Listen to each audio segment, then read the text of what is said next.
بقالي فتره كده بنزل على البيج عندي او الاكونت نقابات مقاسات مختلفه. يعني انا عندي النقابات بتاعتي في البراند بتاعي بيبدا من 20 سم لحد 50 سم. مش انا منفرده بال 20 سم بس، وده 25 سم على فكره، عشان الناس اللي بتقول ده 25 سم يعني برضو مش مأزعر قوي. المهم، فبلاقي بنات كتير قوي بتدخل ما شاء الله بتتفضل يعني علينا، وبتبدا توبخ وتشتم، علشان هي طبعا متصدره الواجهه الدينيه الاسلاميه، فهي بتدخل بقى تشتم وتزعق ويعني طريقه مش كويسه. اللي هو ايه النقاب المأزعر اللي انت عاملاه ده؟ لما انتوا صحاب براندات وبتشوهي صوره النقاب كده وبتحاولوا ان انتوا تعملوا منتجات دون المستوى وصغيره وقصيره، يعني ليه ما تقرفوناش؟ خليني اقول لكم على حاجه. في بنات، انا ليه بعمل نقابات مقاسات مختلفه؟ لعده اسباب.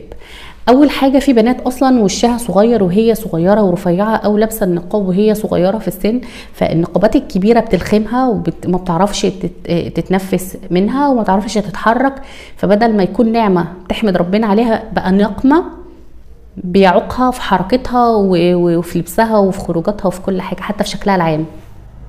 فالمقاسات الصغيره بتبقى انسب لها. تاني حاجه، في ناس عندهم ضيق تنفس اصلا، النقابات الطويله بيخلوهاش يعرفوا يتنفسوا. احنا لو ماشيين، لو انا واحده نفسي بيتقطع من الطريق وعملت كده شويه هوا هيدخلوا لي فالحمد لله، لكن لو طويل هعمل بقى كده وامشي في الشارع عامله كده؟ على حسب.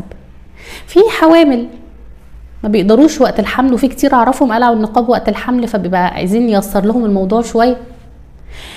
وفي بنات بتتمرقع، مفيش مشكله، انا معاكم ان في بنات بتتمرقع، بس يعني انا لو انا في 1% بيتمرقع هاخده او هاخد ال 99% بذنبه؟ فهل يعقل ان انا اخد ذنب دول بدول؟ لا طبعا. انا بحاول ايسرها على البنات من حيث انها تبقى متقبله شكلها، متقبله الحاجه اللي هي لابساها، علشان ما تبقاش نافره منها وكرهاها. في بنات كتير بتبقى شايفه ان النقاب هيعوق تحركها وجمعتها وشغلها وستايلها في وسط اصحابها وخروجاتها، وما تقولوليش وما تقنعونيش ان احنا كبنات خلاص لبسنا النقاب في عمرنا ما هنفكر ان احنا نتزين. لا، احنا غصب عننا بنميل للزينه، بنميل. انا ما بقولش ان انا بعمل حاجات فيها ورد والمظات وكرانيش وحاجات، لا، بعملها سيمبل خالص، بسيطه، ما فيهاش اي شغل، ما فيهاش اي حاجه تلفت النظر، بس براعي الظروف الصحيه والنفسيه للبنات علشان يبقوا متقبلين اللبس اللي هم لابسينه، ما يكونوش لابسينه وهم حاسين ان هم متقدرين. بقى انا لبست ده ومتقدره، يلا اهو هلبسه وخلاص بقى لغايه لما الواحد يموت ويرتاح. بالراحه على نفسكم. انت قدرتي تتحملي ما شاء الله وثبتي ولبستي حاجات طويله وفضفاضه وواسعه وستره، في غيرك مش قادر وبيجاهد نفسه لغايه دلوقتي علشان يعرف يثبت على النقاب.